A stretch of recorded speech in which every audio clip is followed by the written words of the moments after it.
दूसरा मेरा क्वेश्चन आपसे ये है कि जो पाकिस्तान के हालात हैं, ठीक है ना, वो आप इसको पॉजिटिव वे में लें या नेगेटिव वे में लें, इट्स अप टू यू। जी जी तो क्या ख्याल है कि हमारी आर्मी को पॉलिटिक्स में इन्वॉल्व होना चाहिए? नहीं, बिल्कुल, एब्सोल्युटली नॉट, एब्सोल्युटली नॉट। तो फिर जो 8 फरवरी को जो इलेक्शन हुए थे, ठीक है ना, उसमें ये जो जमातें आई हैं हुकूमत में, वो कहाँ खड़ी थी? बहुत अच्छा क्वेश्चन है आपका, मगर ये बहुत दफा हो चुका, मगर आपका मेरी तो फर्स्ट टाइम है ना। मगर आपका क्वेश्चन मैंने कहा था बहुत अच्छा है। देखिए जी, इस इलेक्शन में भी धांधली हुई है, एक भी % इसमें शक की बात नहीं, ठीक है जी। अच्छा, अब देखने के बाद या जो प्रॉब्लम आता है ना, वो ये आता है कि धांधली कराई किसने। आप, मुझे नहीं पता कि 8 फरवरी को कहाँ पे थी जो 24 के जो इलेक्शंस थे। मैंने इसको बड़ा क्लोजली वॉच इस तरह किया था कि मैं चूंकि एक जर्नलिस्ट हूँ, मेरे कुछ दोस्त जर्नलिस्ट जो मेरे लिए भी काम करते हैं और लोगों के लिए भी करते हैं, वो इस्लामाबाद में भी थे, वो डिफरेंट जगहों पे भी थे।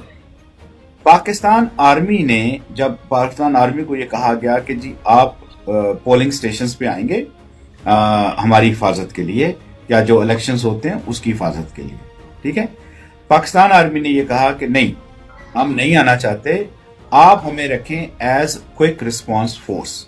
आप जाके उस दिनों में पढ़ लें बेशक, ठीक है।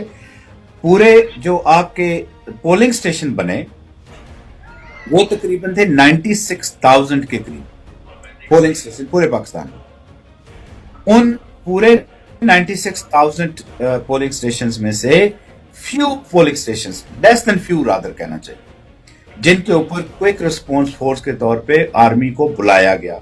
यानी जो वो इसलिए होता है कि जो पुलिस से कंट्रोल नहीं हो रहा या लोकल जो अमला है वो कंट्रोल नहीं कर सकता, तो फिर क्विक रिस्पांस फोर्स आएगी उसको कंट्रोल करने के। तो वो less than few polling stations थे जिस पे आर्मी आई और उन्होंने कंट्रोल किया, ठीक है। अच्छा, अब आ जाते हैं एक और इवेंट की तरफ। उसी दिन एक चट्टा साहब थे जो चीफ कमिश्नर थे पिंडी के। चीफ कमिश्नर जो होता है वो सिर्फ पिंडी डिवीजन पूरे का होता है, ठीक है। उन्होंने आके ओपनली सहाफियों के सामने बयान दिया, कन्फेस किया कि मैंने और मेरे, क्योंकि जितने जो बने थे आरओज एंड डी आरओज, वो थे आपके एसीज एंड डीसीज, ठीक, ये आरओज एंड डी आरओज थे। अच्छा, उसने कहा कि हमने, यानी उसके नीचे जो लोग थे, क्योंकि वो चीफ कमिश्नर है, उसके नीचे डिप्टी कमिश्नर होता है, उसके नीचे काफी सारे असिस्टेंट कमिश्नर्स होते हैं। उसने कहा कि हमने लोगों को 70,000 80,000 की लीड से जितवाया है जो हार रहे थे। और उसने 2 बंदों के नाम लिए, एक चीफ इलेक्शन कमिश्नर का और एक चीफ जस्टिस काजी फायज ईसा साहब का। मैं नहीं जानता उनके पास कितने सबूत थे, मगर जो उसने ओपनली कन्फेस किया, उसने ये 2 बंदों के नाम लिए, ठीक। अब इसके बावजूद हमारे जो दोस्त थे जिन्होंने मतलब निकालने थे, उन्होंने इन दोनों को तो छोड़ दिया, चीफ इलेक्शन कमिश्नर को भी छोड़ दिया, चीफ जस्टिस को भी छोड़ दिया। उन्होंने कहा नहीं नहीं नहीं नहीं, ये नहीं करा सकते, ये कराया तो आर्मी ने कराया। पहले ये नहीं, ये तो पिंडी की सीटें होगी ना, इस्लामाबाद की सीटें होगी, ओवरऑल पूरे कंट्री की सीटों का जो था, वो कितनी सीटें पीटीआई ने जीती और कितनी सीटें दूसरे लोगों ने जीती? ठीक है।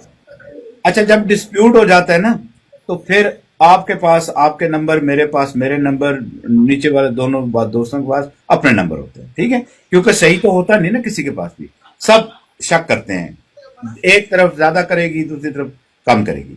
मगर मैंने पहले आपको कहा कि इसमें बिल्कुल हुई धांधली हुई, ठीक है। अब चीफ कमिश्नर पिंडी ने तो आके इकरार कर दिया, बाकी किसी और चीफ कमिश्नर ने आके या कमिश्नर ने या डीसी ने या एसी ने आके इकरार नहीं किया। दैट डज नॉट मीन कि उन्होंने धांधली नहीं कराई, ठीक है।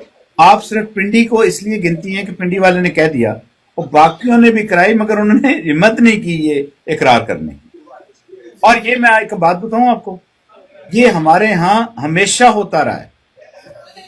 हमारे यहाँ ये अल्लाह करे ہم اللہ سے ڈرتے ہیں، بات کرتے ہیں، بڑی بڑی باتیں کرتے ہیں ہم اللہ سے ڈرنے کی، مگر حقیقت میں ہم اللہ سے نہیں ڈرتے.